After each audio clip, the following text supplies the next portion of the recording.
Welcome to Cyclospora Outbreaks Summer 2026, What Produce Growers Need to Know. My name is Annalisa Hultberg, and I'm an Extension Educator in Food Safety at the University of Minnesota.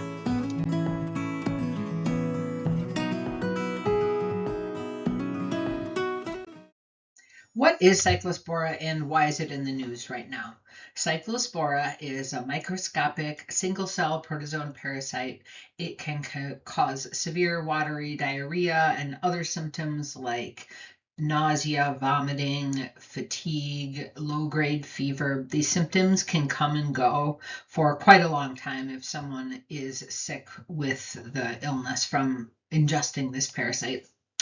In the summer, it is common to have some illnesses from Cyclospora associated with eating fresh fruits and vegetables. From May through August, we do often see these across the US. However, we don't see this many illnesses. So we don't exactly know why, but this summer we have a lot more illnesses associated with Cyclospora than ever before. So this parasite is transmitted from the feces of people who are sickened with this parasite. So they ingest it, they get sick, it's shed through their feces, and then it is out in the environment, and then other people consume that through contaminated food or water. So it doesn't come from wildlife like birds or deer, just from people who are sick with it. Couple of things about it. It can take a few weeks after eating this contaminated food or water before you start to feel the symptoms and before you start to feel sick. So it can be quite a long time between when you eat it and when you show those symptoms.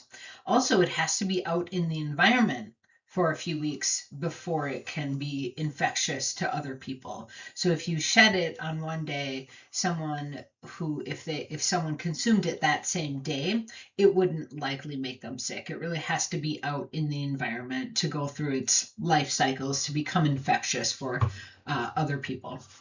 So those are a couple of reasons why Cyclospora is really hard to trace and why these are really complex outbreaks that we frankly don't really understand well right now. There's a lot more research that needs to be done on this parasite. It's much more difficult to study than many of our bacterial or viral illnesses. So there's quite a bit we don't know about how it works in the environment, but these are some basic things we do know about it.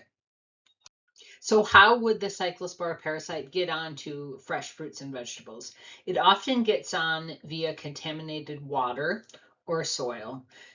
So especially water, if a farmer uses water that has been contaminated with human sewage that has the Cyclospora parasite in it can then get onto the produce via the water. It can stick on the produce. It can be really difficult to wash off. So even when our customers wash all of the vegetables at home, which they should be before they're eating, if it's on there, it can stick and cause illness when they then eat the vegetables. Waters like lakes and ponds and streams are much higher risk. They're much more likely to be contaminated with things like Cyclospora than well water would be. Wells are far below the ground. They're much more protected from that surface contamination. Also, city or municipal water is not likely to have Cyclospora in it because that water has been treated and filtered to remove the Cyclospora and other contaminants. So let's talk a little bit more about water, since water is likely implicated in this Cyclospora outbreaks, and it's such an important potential source of risk on your farms.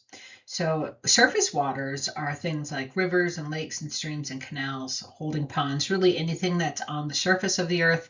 It's much more vulnerable to pollution, human sewage, really any sort of contamination. So use great caution if you're going to use this water for irrigation, because it does have a number of potential contaminants in it. Don't wash vegetables with this water, even if you're treating this water with chemicals that might kill things like bacteria. It is not likely that those chemicals would kill this parasite. So we should not be using this water for any sort of post-harvest use. If you do use it for irrigation, try to apply it to produce that will be cooked, potatoes, squash. These things are much lower risk because your consumer will be doing that kill step. They're going to be cooking the vegetable. So if there was parasites on it, it would be killed during the cooking process. When you apply it, keep it off of the parts of the produce that will be eaten by your consumer. If you had a trellis tomato, for example, using drip line would have the water go down towards the roots, not touch the actual fruit, and therefore there is no contact, and therefore it isn't a risk. So that's a way that you could use this water more safely, but you really should use a lot of caution when using surface water in general. Well water is much lower risk. It's safer, it's more protected from surface contamination and runoff sources. If you are using this water exclusively, there's a very low chance that there would be the Cyclospora parasite in it. You don't have any reason to think that this parasite would be in your well water. But we do know that wells can become compromised if they are damaged, if the casing is cracked, if the top is off. So this is something to know to test and inspect annually to really ensure that the water that you're using on your farm is as safe as possible. So how, as a farmer, can you keep Cyclospora off of your crops? Number one, use high quality water. Again, use caution when you're using any surface water sources for irrigation because those are more likely to be contaminated than well water.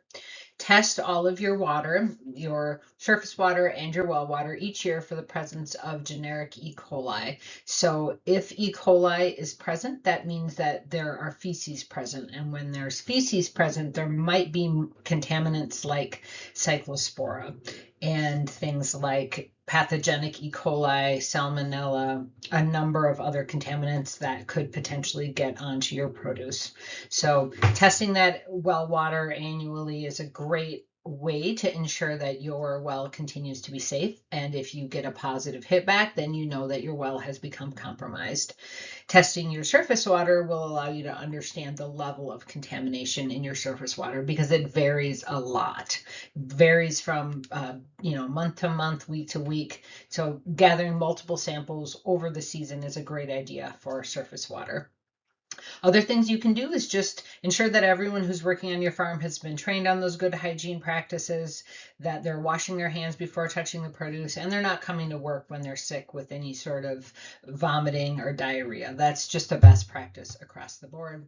And then keeping your totes and tools and any surfaces clean throughout the season is always a good idea. Scrubbing them with detergent and water, just keeping them clean will prevent cross-contamination. If Cyclospora potentially was out in the environment on your farm, keeping your totes clean, your surfaces clean will prevent cross-contamination there. If your customers ask you what they should do at home, here are some tips you can give them. Tell them to not use any soap or bleach or anything special to wash the produce. Adding these things can actually cause illness and do more harm than good, and it isn't clear that any will have any impact on parasites, including things like vinegar. It isn't clear that they will remove the parasites better than just fresh running water. So rinse the produce under that cold water before eating. Again, it's not going to remove all of it, but it will reduce it a lot, so they should wash everything before eating it. Scrubbing firm produce with a soft, clean brush is a great idea. If it's a product that will be peeled, make sure to wash it before you peel it. And if you're going to cut into it, you should also wash it before you slice into it to prevent anything from that outside from getting into the insides. But again, cooking to produce to 158 degrees Fahrenheit is really the only guaranteed way to kill the parasite if it was present. So here are the take-home messages and what you can tell your customers if they ask about their risks of contracting cyclosporiasis from eating your fresh fruits and vegetables. There's no reason to stop eating fresh vegetables. They're really healthy and an important part of our diet, so they shouldn't stop eating anything. Minnesota grown product hasn't been a part of any recall at this time, and really we don't have any reason to think that any Minnesota grown product would be contaminated with Cyclospora parasite. Remind your customers that you take food safety really seriously. For this parasite and other potential foodborne illnesses, you use clean water, you test your water each year, and you use good hygiene practices. You wash your hands and you don't work when you're sick. All of these will minimize the risk of any foodborne illness. If they are still worried, they should cook the produce to that 158 Fahrenheit and follow all the recall notices from the FDA if we hear more outbreaks and more recall associated with specific products.